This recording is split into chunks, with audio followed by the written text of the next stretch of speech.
വനിതാ ശിശു വികസന വകുപ്പ് മുഖേന സ്ത്രീകളുടെ പുനർവിവാഹത്തിന് ധനസഹായം നൽകുന്ന മംഗല്യ പദ്ധതിയിലേക്കുള്ള അപേക്ഷ ക്ഷണിച്ചു. ഭർത്താവിന്റെ മരണം മൂലം വിധവയായിട്ടുള്ള ആളുകൾ, അതുപോലെ അല്ലെങ്കിൽ നിയമപരമായി വിവാഹബന്ധം വേർപ്പെടുത്തിയവർ എന്നിവരുടെ പുനർവിവാഹത്തിന് 25,000 രൂപ ലഭിക്കുന്ന പദ്ധതിയാണ് മംഗല്യ പദ്ധതി. BPL വിഭാഗത്തിൽപ്പെട്ട ആളുകൾക്കാണ് അപേക്ഷ സമർപ്പിക്കാൻ കഴിയുക. ഭർത്താവിന്റെ മരണ സർട്ടിഫിക്കറ്റ് അല്ലെങ്കിൽ നിയമപരമായി വിവാഹബന്ധം ഏർപ്പെട്ടവരാണ് എങ്കിൽ കോടതി ഉത്തരവിന്റെ പകർപ്പ്, അതുപോലെ തന്നെ പുനർവിവാഹം രജിസ്റ്റർ ചെയ്ത സർട്ടിഫിക്കറ്റും ഇതിനോടൊപ്പം സമർപ്പിക്കണം.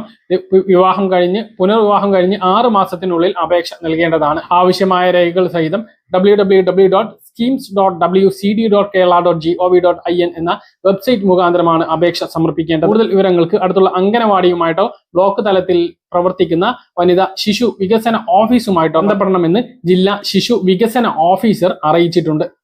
വിശദമായ വിവരങ്ങൾക്ക് 0495 2370 750 എന്ന നമ്പറിൽ വിളിക്കാവുന്നതാണ്.